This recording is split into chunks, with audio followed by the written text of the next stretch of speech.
Welcome to my YouTube channel Urmi's কিচেনে আপনাদের সকলকে স্বাগত। আজকে আমার রেসিপি অপূর্ব স্বাদের লাল পুঁই মেটুলির চচ্চড়ি। আসুন তাহলে দেখে নেওয়া যাক আমার এই রেসিপিটি। এর জন্য কড়াইতে আমি প্রথমে সর্ষের তেল দিয়ে লম্বা করে বেগুন কেটে রেখেছি। সেই বেগুনটাকে তেলের মধ্যে ভালো করে ভেজে নেব, ভেজে তুলে রেখে দেব।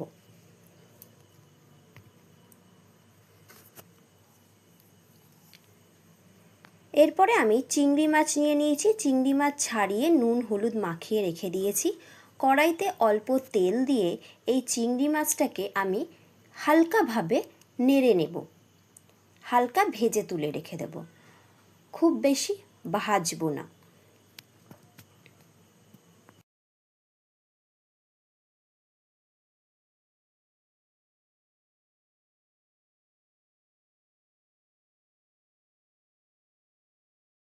এই মাছ ভাজার তেলেতেই আমি রান্নাটা করব। এই চিংড়ি মাছ ভাজার তেলেতে রান্না করলে রান্নার স্বাদ বেড়ে যায়।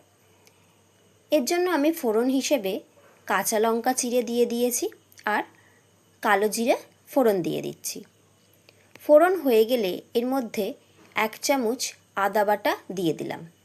তেলের মধ্যে আদাটাকে ভালো করে কষিয়ে নিচ্ছি।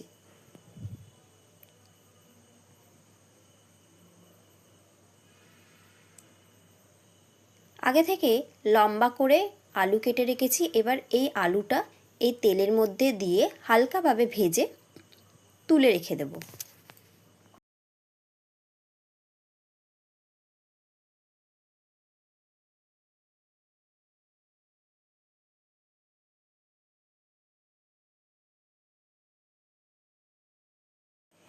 এবারে এর মধ্যে আমি একটা মিডিয়াম সাইজের পেঁয়াজ কুচি করে রেখেছি।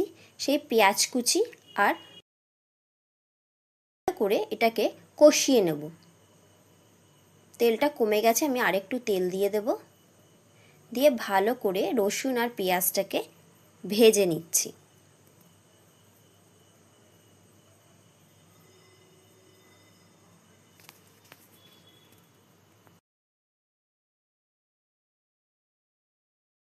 এইবারে পেঁয়াজ ভাজা হয়ে গেছে, পুঁই মেটুলি দিয়ে দিলাম। লাল পুঁই মেটুলি দিয়ে ভালো করে মিশিয়ে নিচ্ছি।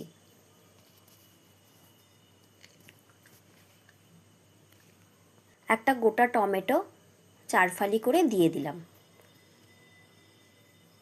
স্বাদ অনুযায়ী নুন দিয়ে দিচ্ছি, যাতে করে ভাজাও হয়ে যায় আর খুব তাড়াতাড়ি এটি সিদ্ধও হয়ে যায়। ঢাকা দিয়ে দেব, নুন মিশিয়ে ঢাকা দিয়ে দিলাম, একটু সিদ্ধ হয়ে যাবে। ঢাকনা খুলে আবারও ভালো করে নাড়াচাড়া করে দিলাম।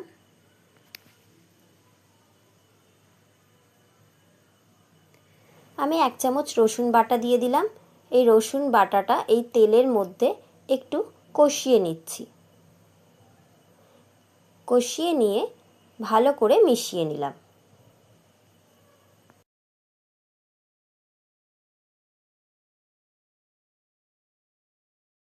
আমি পুরো রান্নাটাই ঢাকা দিয়ে করব, যাতে করে পুঁই মিটুলি টমেটো এগুলো সব সিদ্ধ হয়ে যায় খুব তাড়াতাড়ি। তার জন্য আগে থেকেই নুন দিয়ে দিয়েছি। মাঝে মাঝে ঢাকনা খুলে আমি নেড়ে দিচ্ছি। বেগুনটা আমার ভাজা হয়ে গেছে খুব ভালোভাবে, আর আলুটাকে আমি আগে একটু হালকা ভাপিয়ে নিয়েছিলাম।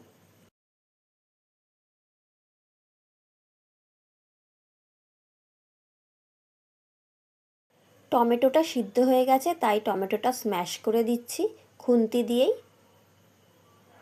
আর পুঁই মিটুলি থেকে যে জলটা বেরিয়েছে সেটাও আস্তে আস্তে ভাজতে ভাজতে শুকিয়ে নেব।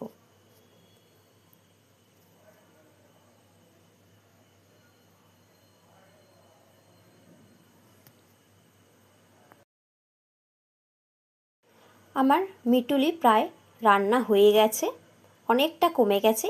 এবারে আমি লাস্ট ঢাকা দিয়ে দিলাম, দিয়ে ঢাকনা খুলে আগে থেকে ভেজে রাখা আলু আর বেগুনটা এর মধ্যে দিয়ে দেব, দিয়ে ভালো করে মিশিয়ে দেব।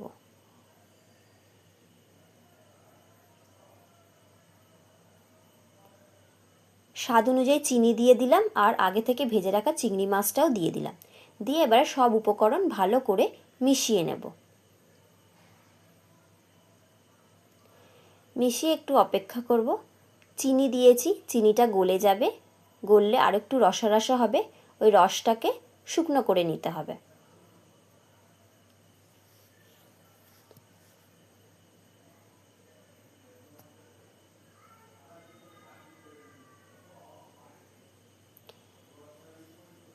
শুকনো করে নামিয়ে নেব।